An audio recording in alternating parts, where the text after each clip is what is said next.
ಸುಮ್ಮನೆ ನೋಡ್ಕೊಂಬರ್ ಇಲ್ಲದ್ಮೇಲೆ ಯಾಕಮ್ಮ ಇವೆಲ್ಲ ಈ ವಯಸ್ಸಿನಾಗೆ ಅಮ್ಮಂಗೆ ಆಗುತ್ತೆ ನಮಗೆ. ಯಾರನ್ನ ನಗ್ತಾರೆ, ಇದೇನಪ್ಪ ಇವ್ರು ಈ ವಯಸ್ಸಿನಾಗ ಏನು ಹಿಂಗೆ ಅಂತ. ಅಂದ್ರು ಅಂತಾರೆ ಅಂಬೋರ್ಗೆಲ್ಲ ತಲೆ ಕುಡಿಸ್ಕೊಂಡು ಕುಕ್ಕಕ್ಕಾಗುತ್ತಾ? ಅಯ್ಯೋ ನೀನು, ಜನ ಹೆಂಗಿದ್ರು ಮಾತಾಡ್ತಾರೆ, ಜನಗಳ ಬಗ್ಗೆ ತಲೆ ಕೆಡಿಸ್ಕೊಳಕ್ ಹೋಗ್ಬಾರ್ದು. ಅವ್ರು ಹೆಂಗಿದ್ರು ಮಾತಾಡ್ತಾರೆ. ಅಯ್ಯೋ ಮಕ್ಕಳಾದ್ರೂ ಮಾತಾಡ್ತಾರೆ, ಆಗ್ಲಿಲ್ಲ ಅಂದ್ರೂ ಮಾತಾಡ್ತಾರೆ. ಅಯ್ಯೋ ಈ ವಯಸ್ಸಿನಾಗೇನೋ ಅಂತಾರೆ. ಇಲ್ಲಾಂದ್ರೆ ಎಲ್ಲನ ತೋರಿಸ್ಕೊಂಡಿದ್ರೆ ಈಗಲೂ ಆಗವೋ ಅಂತ ಒಬ್ರು ಹೇಳ್ತಾರೆ. ಎಲ್ಲರೂ ಒಬ್ಬೊಬ್ರು ಒಂದೊಂಥರ ಎಲ್ಲರನ್ನೂ ಮೆಚ್ಚಿಸ್ತೀವಿ ಅಂದ್ರೆ ನಾವು ಆಗಲ್ಲ ಕಣಪ್ಪ. ನಡಿ ಹೋಗಾರ. ಅದೇ ಮತ್ತೆ ಅದು ಒಂದು ಕಡೆಗೆ ಸರಿನೇ. ಅಂದರೆ ಒಬ್ಬೊಬ್ರು ಒಂದೊಂದು ಥರ ಹೇಳ್ತಾರೆ, ಅದೆಲ್ಲನ ಹೆಂಗೆ ಅಂತ ಹೇಳೋಕ್ಕಾಗಲ್ಲ. ಯಾಕಂದರೆ ಜನ ಒಬ್ಬೊಬ್ರು ಒಂದೊಂದು ಥರ ಮಾತಾಡ್ತಿರ್ತಾರೆ, ಯಾವ ರೀತಿ ಅಂತ ಹೇಳೋಕ್ಕಾಗಲ್ಲ. ಮತ್ತೆ ಈಗ ನಾವು ಏನಾದ್ರೂ ತೋರಿಸ್ಕೊಂಬಿಲ್ಲ ಅಂದರೆ ತೋರಿಸ್ಕೊಂಡಿದ್ರೆ ಆಗವು. ಇವಾಗೇನು ದೊಡ್ಡ ದೊಡ್ಡ ಆಸ್ಪತ್ರೆ ಇದ್ದಾವೆ, ಮಕ್ಕಳಿಲ್ಲ ಏನಿಲ್ಲ ತೋರಿಸ್ಕೋಬೋದಾಯ್ತು ಅಂತಾರೆ. ನೋಡಿ ನಮ್ಮ ಪುಣ್ಯನೂ ಶಿವಾನಿ ಇರಬೇಕಾದ್ರೆ ನಾವು ಯಾಕೆ ಚಿಂತೆ ಮಾಡ್ಬೇಕು? ಅವರೆಲ್ಲ ನೋಡ್ಕೊಂತಾರೆ ನನಗೆ. ಇಲ್ಲಾಂದ್ರೆ ನಮ್ಮ ಅಮ್ಮ ಆದ್ರೂ ಬಾರಮ್ಮ ಇಲ್ಲಿಗೆ ಅಂತ ಹೇಳೈತೆ, ಅಲ್ಲಿಗಾದ್ರೂ ಹೋಗ್ತೀನಿ ಅಷ್ಟೇ. ಎಲ್ಲನೂ ಅಂತ ಸ್ವಲ್ಪ ದಿನ ಆಪ್ರೇಷನ್ ಮಾಡಿಸ್ಕೊಂಬಂದ್ಮೇಲೆ ಹೆಂಗೋ ಇರೋಕ್ಕಾಗುತ್ತೆ. ದೇವ್ರ ದಯದಿಂದ ನಮಗೆ ಯಾವುದಾದ್ರೂ ಆದರೆ ಸಾಕು, ಹಾಗೆ ಆಗುತ್ತೆ ಅಂತ ಅಂದ್ಕೊಂಡಿದ್ದೀನಿ. ನನಗೊಂದು ಭರವಸೆ ಐತೆ. ಆಗುತ್ತೆ ನಮಗೆ ಅಂಥದ್ದಾದ್ರೂ ಒಂದು ಮಗು ಅಂತ ನಾನು ಅಂದ್ಕೊಂಡಿದ್ದೀನಿ. ದತ್ತು ತಗೊಂಬಂದ್ರೆ ಅಯ್ಯೋ ನೋಡಪ್ಪ ಕಂಡರ್ ಮಕ್ಕಳನ್ನ ಅಮ್ಮ ಕರ್ಕೊಂಬಂದವ್ರೆ, ತೋರಿಸ್ಕೊಂಡಿದ್ರೆ ಇವ್ರಿಗೆ ಆಗವು ಅಂತಾರೆ. ಇಲ್ಲ ಇವಾಗ ನಮಗೇನೋ ನಮ್ಮ ಮಕ್ಕಳಾದ್ರೆ ಸುಮ್ಮನೆ ಈ ವಯಸ್ಸಿನಾಗೇನು ನೀವು ದತ್ತು ತಗೊಬರ್ಬೋದಾಯ್ತು ಅಂತಾರೆ. ಒಬ್ಬೊಬ್ರು ಒಂದೊಂಥರ ಮಾತಾಡ್ತಾರೆ ಕಣಪ್ಪ.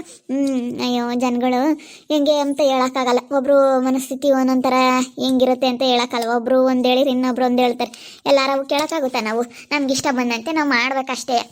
ಪುಣ್ಯ, ಶಿವಾನಿ, ಪುಣ್ಯ ಪುಣ್ಯ ಅದೇ ಮಾಮ ಬನ್ನಿ, ಕೂತ್ಕೊ ಬನ್ನಿ. ಕೂತ್ಕೊಂಬದಿರ್ಲಮ್ಮ, ಕೂತ್ಕೊಂತೀವಿ. ಇಷ್ಟೊತ್ತಿನ ತಕ್ಕ ಕೂತ್ಕೊಂಡು ಮಾತಾಡ್ಕೊಂಡು ಬಂದಿದ್ದೀವಿ. ನಾನು ಬೇಡ ಅಂತ ಆಪ್ಷನ್ಗೆ.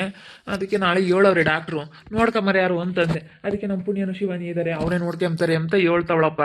ಅದಕ್ಕೆ ಆಪ್ರೇಷನ್ ಮಾಡಿಸಿದ್ರೆ ಖಂಡಿತ ಆಗ್ತವೆ ಮಕ್ಕಳು ಅಂತ ಹೇಳಿದ್ರು ಡಾಕ್ಟ್ರು. ತುಂಬ ಎಲ್ಲ ಟೆಸ್ಟ್ ಮಾಡಿದ್ರು, ಸ್ಕ್ಯಾನಿಂಗ್ ಗಿನಿಂಗ್ ಎಲ್ಲ ಮಾಡಿ ಎಲ್ಲ ಹೇಳಿದ್ರು. ಚಾನ್ಸಸ್ ಐತೆ, ಮಕ್ಕಳಾಗೋ ಚಾನ್ಸಸ್ಸು ಮಾಡಿಸಿ ಅಂತ ಹೇಳಿದ್ರು ಅವರು ಡಾಕ್ಟ್ರು. ಹಂಗೇನೆ 100% ಆಗುತ್ತೆ ಅಂತಲೂ ಹೇಳೋಕ್ಕಾಗಲ್ಲ, ಆಗಲ್ಲ ಅಂತಲೂ ಹೇಳೋಕ್ಕಾಗಲ್ಲ ಅಂತ ಹೇಳೋರೆ. ಅದಕ್ಕೆ ಏನು ಮಾಡೋದು ಅಂತ ನಾನು ಯೋಚನೆ ಮಾಡ್ತಿದ್ದೆ. ಅದಕ್ಕೆ ಇವು ಮಾಡಿಸ್ಕೊಂತೀನಿ ಅಂತ ಹೇಳ್ತಾವಳೆ. ಅದಕ್ಕೆ ಮಾಡಿಸ್ಕೊಂಬ್ಲಿ ಬಿಡತ್ಲಾಗೆ ಅಂತ ನಾನು. ಅದಕ್ಕೆ ನೀವಿಬ್ರು ನೋಡ್ಕೊಂತೀರೇನಮ್ಮ? ನಮ್ಮ ಕಷ್ಟಕ್ಕೆ ಇಷ್ಟೊಂದೆಲ್ಲ ನೀವು ಸಹಾಯ ಮಾಡಿದ್ದೀರಾ ಅಂತಂದರೆ ನಾವು ನೋಡ್ಕೊಂಬಂಗಿರ್ತೀವಮ್ಮವ. ಖಂಡಿತ ನೋಡ್ಕೊಂತೀವಿ. ಯಾರು ಏನೇ ಹೇಳಿ, ಯಾರು ಏನೇ ಮಾತಾಡಲಿ, ನಾವೇನೋ ತಲೆ ಕೆಡಿಸ್ಕೊಳಕ್ಕೋಲ್ಲ. ಖಂಡಿತ ನೋಡ್ಕೊಂತೀವಿ. ಆದ್ರೆ ಸಾಕಾಯ್ತು ಅತ್ತೆ. ಇವಾಗ ಸೊಸೆಯರ ಕೈಯಾಗೆ ನಾನು ಬಾಣಂತನ ಮಾಡಿಸ್ಕೊಂತೀನಪ್ಪ ಅಂತೇಳಿ ನಿನ್ನ ಮನಸ್ಸಿನಾಗ ಏನಿತ್ತಮ್ಮಕ್ಕೆ ಹೋಗ್ಬೇಡ. ಅದು ಒಂದು ಟೈಮು ಏನಾಗಲ್ಲ, ಸರಿನಾ? ಆದರೂ ಆಗುತ್ತೆ. ನೀನು ಟೆನ್ಷನ್ ತಗಬೇಡ. ಈ ವಯಸ್ಸಿನಾಗ ಏನು ಚಿಕ್ಕಪ್ಪ ಅವೆಲ್ಲ ಅನ್ಕೊಳಕ್ಕೆ ಹೋಗ್ಬಿಡಿ. ನಾವೆಲ್ಲ ನೋಡ್ಕೊಂತೀವಿ ನಿನ್ನ. ನೀವೇನು ತಲೆನೇ ಕೆಡಿಸ್ಕೊಂಬಕ್ಕೆ ಹೋಗ್ಬಿಡಿ. ಒಟ್ಟಿನಲ್ಲಿ ಚೆನ್ನಾಗಿರ್ಬೇಕಷ್ಟೇ. ಸರಿ ಆಯ್ತಮ್ಮ. ಅದಕ್ಕೇನೆ ಡಾಕ್ಟ್ರು ನಾಳೆ ಹೇಳಿದ್ದಾರೆ ಆಪ್ರೇಷನ್. ನಾಳೆ ಹೋಗಿ ಮಾಡಿಸ್ಕೊಂಬಂದ್ರಾಯ್ತು. ಖಂಡಿತ ಆಗುತ್ತೆ ಅಂತ ಒಂದ್ಸತಿ ಹೇಳವ್ರೆ. ನೋಡ ಇನ್ನು ಹೆಂಗೆ ಆಗುತ್ತೆ ಅಂತ ನೋಡ್ಬಿಟ್ಟು ನಾನು ಮಾತಾಡ್ತೀನಿ. ನಾಳೆ ಆಪ್ರೇಷನಿಗೆ ರೆಡಿಯಾಗಿ ಹೋಗ್ಬೇಕು. ನೀವಿಬ್ರು ಬರ್ರಿ ಅಂತ. ಇಲ್ಲಾಂದರೆ ಅಮ್ಮಯ್ಯ ಇಲ್ಲಿಗೆ ಬಾರಮ್ಮ ಅಂತೂ ನಾನು ಇನ್ನೇನು ಹೋಗೋಣ. ಅಲ್ಲಿ ಪಾಪ ಅವರು ಅಲ್ಲೇ ಇದ್ದಾರೆ ಆ ಊರಾಗೆ. ಅಲ್ಲಿಗಿನ್ನೇನು ಹೋಗೋಣ, ಇಲ್ಲೇ ಇದ್ದರೆ ಎಪ್ಪೂ ವಾಸಿ ಹತ್ಲಾಗ ಇಲ್ಲೇ ಇರ್ತಾರೆ ಅಂತ. ಸ್ವಲ್ಪ ದಿನ ಆಪ್ರೇಷನ್ ಮಾಡಿಸ್ಕೊಂಡು ಸ್ವಲ್ಪ ದಿನ ಇಲ್ಲಿದ್ಬಿಟ್ರೆ ಆಮೇಲೆ ಹಂಗೆ ಇಲ್ಲೇ ಮನೆ ಇರುತ್ತಲ್ಲ, ಏನು ಅನಿಸಲ್ಲ. ಒಂದು ತಿಂಗಳು, ಒಂದು 15 ದಿನ, ತಿಂಗಳು ಒಂದು ಮಟ್ಟಕ್ಕೆ ಸ್ವಲ್ಪ ದಿನ ನೋಡ್ಕೊಂಡ್ರೆ ಆಮೇಲೆ ಏನು ನನಗೇನು ಏನಿಲ್ಲ ಕಣಮ್ಮ. ನಾನು ಮಾಡ್ಕೊಂಡು ತಿಂತೀನಿ. ಒಂದು 15 ದಿವಸ ನೋಡ್ಕೊಂಡ್ರು ಸಾಕು. ಒಂದು 15 ದಿನ ನೋಡ್ಕೊಳ್ರಿ, ಆಮೇಲೆ ಹೆಂಗೋ ಮನೆಗೆ ಕರ್ಕೊಂಡು ಹೋಗ್ತೀನಿ. ಒಂದು 15 ದಿನ ನೋಡ್ಕೊಳ್ರಿ. ಇಲ್ಲ ಅಲ್ವಮ್ಮ, ಏನು ಬಿಡು ಇದ್ರಿ 15 ದಿನ ಎಲ್ಲ ತಿಂಗಳಿರ್ರಿ, ನೋಡ್ಕೊಂತೀವಿ. 15 ದಿನ ಇದ್ದರೆ ಸಾಕು. ಇರ್ರಿ, ಹಿಂಗೋ ಆದ್ರೆ ಸಾಕಾಗೈತೆ. ಆಗಲಿ, ಒಂದು ಮಗು ಆಗಬೇಕು ಅನ್ನೋದೇ ನನ್ನ ಆಸೆ. ಇನ್ನೊಬ್ರು ಯಾರಾದರೂ ಆಗಿದ್ರೆ ನೋಡು, ನಮಗೆ ಸಿಗೋದು ಆಸ್ತಿ ಎಲ್ಲನ ಏನು ಬೇಡ ಹಿಂಗೆ ಅನ್ನೋರು ಅವ್ರ ಮನಸ್ಸಿನ ಒಂದು ಸ್ವಲ್ಪನೂ ಅದೆಲ್ಲ ಇಲ್ಲ. ಹೆಂಗಮ್ಮವ, ಒಟ್ಟಿನಲ್ಲಿ ನೀವಿಬ್ರು ಚೆನ್ನಾಗಿದ್ರೆ ಸಾಕು. ನಿಮಗೇನು ಮಕ್ಕಳಿಲ್ಲ ಅನ್ನೋದೇ ಒಂದು ಕೊರಗು. ಇವಾಗ ಚೆನ್ನಾಗಿ ದುಡಿತೀವಿ, ಚೆನ್ನಾಗಿದ್ದೀವಲ್ಲಪ್ಪ, ನಮಗೂ ಯಾವುದಾದ್ರೂ ಒಂದು ಮಗು ಇದ್ದಿದ್ರೆ ಚೆನ್ನಾಗಿರ್ತಿತ್ತು ಅಂತೇಳಿ ನಿಮಗೆ ಅನಿಸುತ್ತೆ. ಆವಾಗ ನಿಮ್ಮ ಮನಸ್ಸು ಭಾಳ ಬೇಜಾರಾಗುತ್ತೆ. ಅದಕ್ಕಾಗಿ ನೋಡ್ಕೊಂತೀವಿ. ಹೇಳಿ ಮಾವ, ಮಾಡಿಸಿ, ಪರವಾಗಿಲ್ಲ. ಬನ್ನಿ, ಟೀ ಕುಡಿರಂತೆ. ನಡಿಯಮ್ಮ. ಆಮೇಲೆ ಟೀ ಕಾಫಿ ಏನು ಕುಡಿಯೋಂಗಿಲ್ಲ ಅಂತ ಹೇಳವ್ರೆ. ಟೀ ಕಾಫಿ ಏನು ಕುಡಿಯೋಂಗಿಲ್ಲ, ಸುಮ್ಮನೆ ಹಾಲ್ಗಿಲ್ ಕುಡಿಬೇಕು ದಿನಾನ ಅಂತ ಹೇಳವ್ರೆ. ಚೆನ್ನಾಗೆಲ್ಲ ತಿಂದ್ಕೊಂಡು ಹಣ್ಣು ಹಂಪಲು ಎಲ್ಲ ತಿಂದ್ಕೊಂಡು ಚೆನ್ನಾಗಿದ್ರೆ ಬೇಗ ಮಕ್ಕಳಾಗೋ ಚಾನ್ಸಸ್ ಐತೆ ಅಂತ ಹೇಳವ್ರೆ. ಆಗ್ತಾವ ನಡಿಯಪ್ಪ. ನನಗೆ ಒಂದು ನಂಬಿಕೆ ಐತೆ, ನಂಬಿಕೆ ಇಟ್ಕೊಂಡಿರ್ಬೇಕು. ಮನುಷ್ಯನಿಗೆ ಒಂದು ನಂಬಿಕೆ ಅನ್ನೋದಿರಬೇಕು. ನಾವೇನಾದರೂ ಒಂದು ಈ ಥರ ಕೆಲಸ ಮಾಡ್ತೀವಿ ಅನ್ನೋದು ಗುರಿ ಹೆಂಗಿರುತ್ತೋ ಹಂಗೆ ನಮ್ಮ ಮೇಲೆ ನಮಗೆ ನಂಬಿಕೆ ಇರಬೇಕು. ಮಾಡ್ತೀವಿ ಅಂತ ನಮ್ಗೆ ನಂಬಿಕೆ ಇಟ್ಟರೆ ಮಾತ್ರ ಆಗುತ್ತೆ. ನಂಬಿಕೆ ಇಲ್ಲ ಅಂತಂದರೆ ಯಾವ ಕೆಲಸನೂ ಆಗಲ್ವಂತೆ. ನಾವು ಹೆಂಗೆ ಅನ್ಕೊಂತೀವೋ ಹಂಗೆ. ನಮ್ಮ ಮೇಲೆ ನಮ್ಗೆ ನಂಬಿಕೆ ಇಲ್ಲ ಅಂತಂದರೆ ಅದು ಆಗೋದೇ ಇಲ್ಲ. ಆ ಥರ ನಾವು ಯಾವತ್ತೇ ಆಗಲಿ ದೊಡ್ಡದಾಗಿ ಯೋಚನೆ ಮಾಡಬೇಕು. ದೊಡ್ಡದಾಗಿ ಯೋಚನೆ ಮಾಡಿದರೆ ಅಲ್ಪ ಸ್ವಲ್ಪನಾದರೂ ಮಾಡ್ತೀವಿ. ಏನು ನನ್ನ ಕೈಲಿ ಆಗಲ್ಲ, ನನ್ನ ಕೈಲಿ ಆಗಲ್ಲ ಅಂತೇಳಿ ನಾವು ಯಾವತ್ತೂ ಹಿಂಗಿದ್ರೆ ಸುಮ್ಮನೆ ಹಿಂಗಿರೋದೇಯ. ಹೋಗೆ ಮಾತಾಡ್ಸು ಅಕ್ಕ, ಮಾತಾಡ್ಸಕ್ ಹೋಗ ಅಪ್ಪಯ್ಯನ. ಅಪ್ಪ ನಿಂತ್ಕೊಳಪ್ಪ ಇಲ್ಲಿ. ಅಕ್ಕಯ್ಯ ಏನೋ ಮಾತಾಡ್ಬೇಕಂತ ನಿನ್ನ ಹತ್ರ. ಅಪ್ಪ ನನ್ನ ಕ್ಷಮಿಸ್ಬಿಡಪ್ಪ, ನಿಜವಾಗ್ಲೂ ತುಂಬ ಬೇಜಾರಾಗ್ತೈತೆ. ನನಗಂತೂ ನೆನೆಸ್ಕೊಬಿಟ್ರೆ ಸಿಕ್ಕಾಪಟ್ಟೆ ಬೇಜಾರಾಗ್ತೈತಪ್ಪ. ಬೇಜಾರು ಯಾಕೆ ಮಾಡ್ಕೊಂತೀಯ ಬಿಡಮ್ಮ. ಮತ್ತೆ ಹೇಳಿದ ಮಾತು ಕೇಳಲಿಲ್ಲ ಅಂತಂದ್ರೆ ಹಿಂಗೆ ಆಗೋದು. ಇವಾಗ ಅರ್ಥ ಆಗೈತೆ ನಿನಗೆ? ಹ್ಞೂನಪ್ಪ, ಇವಾಗ ಅರ್ಥ ಆಗೈತೆ. ನಿನ್ನ ಮುಂದೆ ನಿಂತ್ಕೊಂಡು ನನಗೆ ಮಾತಾಡೋದಕ್ಕೆ ಮುಖ ಇಲ್ಲ. ನೀನು ಹೇಳಿರೋ ಮಾತು ಕೇಳಿದ್ರೆ ಇವತ್ತು ನನ್ನ ಜೀವನ ಭಾಳ ಬಂಗಾರ ಆಗೋದು ಅಂತ ಅನ್ನಿಸ್ತೈತೆ. ಅದಕ್ಕೆ ಅಪ್ಪ ತುಂಬ ಬೇಜಾರಾಗ್ಬಿಟ್ಟು ನಾನು ನಿನ್ನ ಮಾತಾಡಿಸಿಲ್ಲ, ಈ ಸಿಟ್ಟು ಮಾಡ್ಕೊಂಡು ಮಾತಾಡಿಸಿಲ್ಲ ಇನ್ನೂ ಅಂತ ಅನ್ಕೊಳಕ್ಕೆ ಹೋಗ್ಬೇಡಿ. ನಿಮ್ಮ ಮುಂದೆ ಮಾತಾಡೋದಕ್ಕೆ ನನಗೆ ಧೈರ್ಯ ಇಲ್ಲ, ಮುಖ ಇಲ್ಲ ಅಪ್ಪ. ಮುಖ ನಿಮ್ಮನ್ನು ಮಾತಾಡ್ಸೋದಕ್ಕೆ ಮುಖ ಇರಲಿಲ್ಲ. ಇವಾಗ ಇಲ್ಲ, ನಮ್ಮ ಅಪ್ಪನ ಸಪೋರ್ಟ್ ನನಗೆ ಬೇಕೇ ಬೇಕು, ನಮ್ಮಪ್ಪ ನನಗೆ ಸಪೋರ್ಟ್ ಮಾಡಲೇಬೇಕು ಅಂತ ಮಾತಾಡಿಸ್ತಾ ಇದ್ದೀನಿ. ಇದೊಂದು ಸತಿ ಕ್ಷಮಿಸ್ಬಿಡಿ ಅಪ್ಪ. ನಾನೇನೋ ಗೊತ್ತಿಲ್ದಲ್ಲ ಹಿಂಗೆಲ್ಲ ಮಾಡ್ಕೊಬಿಟ್ಟೆ. ಇವಾಗಾದ್ರೂ ಅರ್ಥ ಆಗೈತಲ್ಲ, ಇನ್ನ ಇರೋರಾದ್ರೂ ಅರ್ಥ ಮಾಡ್ಕೋಬೇಕು. ಶಾರು, ಇವಾಗ ನೀನಾದ್ರೂ ಅರ್ಥ ಮಾಡ್ಕೊ, ನಿನ್ಗಾದ್ರೂ ಅರ್ಥ ಆಗ್ಲಿ ಇವಾಗ. ಯಾಕಂದ್ರೆ ನೋಡು, ನಿಮ್ಮ ಅಕ್ಕ ನಾನು ಹೇಳಿರೋದು ಕೇಳಲಿಲ್ಲ. ನೀನೇ ಆಗ್ಲಿ ಇಂಥ ಕೆಲಸಗಳೆಲ್ಲ ಏನಾದರೂ ಮಾಡ್ತಿದ್ರೆ ಇವತ್ತಿಂದಲೇ, ಈಗ್ಲಿಂದಲೇ, ಈ ಕ್ಷಣದಿಂದಲೇ ಆ ಕೆಲಸಗಳನ್ನೆಲ್ಲ ಬಿಟ್ಬಿಟ್ಟು ನೀನು ಚೆನ್ನಾಗಿರೋದು ನೋಡು ಅಷ್ಟೇನೆ, ಸರಿನಾ?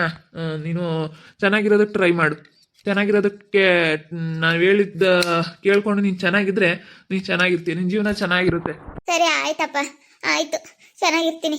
ಅಯ್ಯೋ ಇಷ್ಟೆಲ್ಲ ಆದ್ಮೇಲೂ ನಾನು ಅಂಥದ್ದೆಲ್ಲ ಮಾಡಲ್ಲಪ್ಪ. ಈಗ ನೀನು ಹೆಂಗೋ ಇವತ್ತು ಅಕ್ಕನ ಕ್ಷಮಿಸ್ತಾ ಇದೀಯಾ, ನಿನ್ನ ಅಕ್ಕ ನೋಡ್ಕೊಂತ ಇದೀಯ. ಅಕ್ಕನಿಗೆ ಹಿಂಗೆಲ್ಲ ಆಗಿರೋದು ನೋಡಿದ್ರೆ ನನಗೂ ಅನ್ನಿಸ್ತಾ ಐತಪ್ಪ, ನಮ್ಮ ಅಪ್ಪನ ಮಾತು ನಾನು ಮೀರಬಾರ್ದು, ನಮ್ಮ ಅಪ್ಪನ ಮಾತು ನಾನು ಕೇಳ್ಕೊಂಡು ನಮ್ಮಪ್ಪ ಹೇಳ್ದಂಗೆ ಕೇಳ್ಕೊಂಡಿರ್ಬೇಕು ಅಂತ ಅನ್ನಿಸ್ತಾ ಐತೆ. ಹಂಗೆ ಅನ್ಸೈತೆ ಅಪ್ಪ.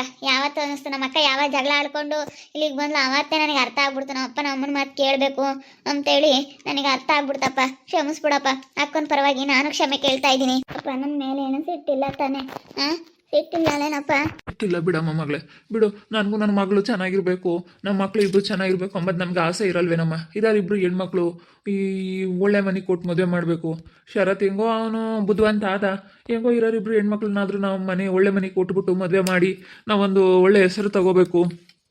ಹೆಂಗಪ್ಪ ಇಂಥವ್ರ ಮನೆಯಿಂದ ಮಾಡ್ಕೊಂಬಂದ್ವಿ, ಒಳ್ಳೆಯವರಪ್ಪ ಹೆಣ್ಮಕ್ಳು ಅಂತ ಅನ್ನಿಸ್ಕೋಬೇಕು ಅಂತ ನನಗೆ ಹೆಣ್ಮಕ್ಳು ಅಂದರೆ ಭಾಳ ಪ್ರೀತಿ. ಅದಕ್ಕಾಗಿ ಅಮ್ಮ ಹೇಳಿದ್ದು. ನನಗೆ ತುಂಬ ಬೇಜಾರಾಯ್ತು. ಈಗಲೂ ಮನ್ಸಿಗೆ ನೋವಾಗ್ತೈತೆ ಅಮ್ಮ, ಈಗಲೂ ಮನ್ಸಿಗೆ ನೋವಾಗ್ತೈತೆ. ನನ್ನ ಮಗಳು ಏನಪ್ಪ ಇದು ಸಡನ್ನಾಗಿ ಇಂಥ ನಿರ್ಧಾರ ತಗೊಂಡು ಹಿಂಗೆ ಮಾಡ್ಕೊಬಿಟ್ಲು, ತಿಂಗಳು ಸಂಸಾರ ಮಾಡಲಿಲ್ಲ ಅಂತ ತುಂಬ ಬೇಜಾರಾಗ್ತೈತಮ್ಮ, ತುಂಬ ಬೇಜಾರಾಗ್ತೈತೆ. ಬಿಡು, ಹೋಗ್ಲಿ, ಸಮಾಧಾನ ಮಾಡ್ಕೊ. ಬಿಡಪ್ಪ, ಹೋಗ್ಲಿ, ಬೇಜಾರಾಗ್ಬೇಡ, ಕಣ್ಣೀರು ಹಾಕ್ಬೇಡ. ಬಿಡಪ್ಪ, ನಿಂಗೆ ಬೇಜಾರಾದ್ರೆ ನನಗೂ ಬೇಜಾರಾಗುತ್ತೆ. ಅಳ್ಬೇಡಪ್ಪ, ಅಳ್ಬೇಡ, ಸುಮ್ಮನಿರು. ಅಳ್ಬೇಡ ಅಂತಂದರೆ ಎಷ್ಟು ನನಗೆ ದುಃಖ ಆಗುತ್ತೆ ಗೊತ್ತಾ? ನನ್ನ ಮಗಳನ್ನ ಎಂಥ ಒಳ್ಳೆ ಮನೆಗೆ ಸೇರಿಸ್ಬೇಕು ಅಂದ್ಕೊಂಡೆ. ಬಿಡು, ಹೋಗ್ಲಿ, ಇವಾಗಂತೂ ಹಿಂಗಾಯ್ತು. ಇನ್ನು ಚೆನ್ನಾಗಿರು, ಅವನ್ನ ಬಿಟ್ಟು ಹಾಕ್ಬಿಡು. ಅವನೇನಾದರೂ ಗಲಾಟೆ ಮಾಡೋದಕ್ಕೆ ಬಂದರೆ ನಾನಿದ್ದೀನಿ, ನಾನು ನೋಡ್ಕೊಂತೀನಿ. ಅವನಿಗೆ ಎಲ್ಲಿ ಏನು ಮಾಡಬೇಕು ಅದನ್ನು ಮಾಡ್ತೀನಿ. ಸುಮ್ಮನೆ ತಲೆ ಕೆಡಿಸ್ಕೊಬೇಡ, ಅಳ್ಬೇಡ, ಸುಮ್ಮನಿರಮ್ಮ. ನಾನು ನಿನ್ನ ಒಳ್ಳೇದಕ್ಕೆ ಹೇಳಿದಾದ್ರೆ ನಿನಗೆ ಅರ್ಥ ಆಗಲಿಲ್ಲ, ಏನು ಮಾಡೋಕ್ಕಾಗಲ್ಲ. ನಿನಗೂ ಅವಾಗ ಒಂಥರ ಮನಸ್ಸು, ನಮಗೊಂಥರ ಮನಸ್ಸು, ಅದು ಹೇಳೋಕ್ಕಾಗಲ್ಲ. ಬಿಡು, ಏನೋ ಆಗಿದ್ದಾಯ್ತು, ಬಿಡೋ ಮಾತ್ಲಾಗೆ ಅವಳಲ್ಲ. ಬಿಡು ಬಿಡು, ನೀನು ಕಳ್ಬೇಡ ಬಿಡಮ್ಮ. ನಾನು ಮಾತಾಡ್ಸೋಣ ಅನ್ಕೊಂತಿದ್ದೆ. ನಿನಗೆ ಬೇಜಾರೇನೋ ನಾನು ಮಾತಾಡ್ಸೋದಕ್ಕೆ ಅಂತ ಸುಮ್ಮನಾಗಿದ್ದೆ ಕಣಮ್ಮ, ನಾನು ಮಾತಾಡಿಸ್ಲಿಲ್ಲ. ನೋಡೋರಲ್ಲ ವೀಕ್ಷಕರೇ, ನಮ್ಮಪ್ಪ ಕೊನೆಗೂ ಬಿಡಮ್ಮ ಹೋಗ್ಲಿ ಅಂತೇಳಿ ಸಮಾಧಾನ ಮಾಡಿಬಿಡ್ತು. ನಾನು ಇಷ್ಟು ದಿವಸ ಇಲ್ಲಿಗೆ ಬಂದ್ರೆ ನಮ್ಮಪ್ಪನ ಮಾತಾಡ್ಸೋದಕ್ಕೆ ಮುಖ ಇಲ್ಲದಕ್ಕೆ ನಮ್ಮಪ್ಪ ಹೊರಗಿದ್ರೆ ಒಳಗಿರ್ತಿದ್ದೆ, ಒಳಗಿದ್ರೆ ಹೊರಗಿರ್ತಿದ್ದೆ. ಈ ಥರ ನಮ್ಮ ಅಪ್ಪನಿಗೆ ಮುಖನೂ ತೋರಿಸಿಲ್ಲ ಗೊತ್ತಾ? ಆ ಥರ ಇಲ್ಲಿ ಬಂದು ನಾನು ಇದ್ದೀನಿ ಇಷ್ಟು ದಿವಸ. ನಮ್ಮಪ್ಪ ಇದ್ದರೆ ಮಾತ್ರ ಮನೇಲಿ ಇರ್ತಿದ್ದೆ. ನಮ್ಮಪ್ಪ ಇದ್ದರೆ ಮನೇಲಿ ಇರ್ತಾ ಇರಲಿಲ್ಲ. ನಮ್ಮಪ್ಪ ಇಲ್ಲ ಅಂದರೆ ಮಾತ್ರ ಮನೇಲಿ ಇರ್ತಿದ್ದೆ ನಾನು. ಹಿಂಗೆ ಆಗ್ತಾ ಇತ್ತು, ಏನು ಮಾಡೋದು? ಅದಕ್ಕೆ ಇವತ್ತು ಮಾತಾಡಿಸ್ಬಿಟ್ಟೆ. ನೋಡ್ತಾ ಇರಿ, ನೀನೇನಾಗ್ಬೋದು ಅಂತೇಳಿ ಮುಂದಿನ ಭಾಗದಲ್ಲಿ ನೋಡ್ತಾ ಇರ್ರಿ. ಹಾಗೆ ವಿಡಿಯೋ ಬಗ್ಗೆ ನಿಮ್ಮ ಒಬ್ಬರನ್ನ ಕಮೆಂಟ್ ಮಾಡಿರಿ. ಹಾಗೆ ವಿಡಿಯೋ ಎಷ್ಟಾಗಿದ್ದರೆ ಲೈಕ್ ಮಾಡಿ, ಶೇರ್ ಮಾಡಿ. ಇನ್ನೂ ಯಾರ್ಯಾರು ನಮ್ಮ ಚಾನಲ್ ಸಬ್ಸ್ಕ್ರೈಬ್ ಮಾಡ್ಕೊಂಡಿಲ್ಲ ತಪ್ಪದೆ ಕೂಡಲೇ ಸಬ್ಸ್ಕ್ರೈಬ್ ಮಾಡ್ಕೊಳ್ಳಿ. ಓಕೆ ವೀಕ್ಷಕರೇ, ಧನ್ಯವಾದಗಳು.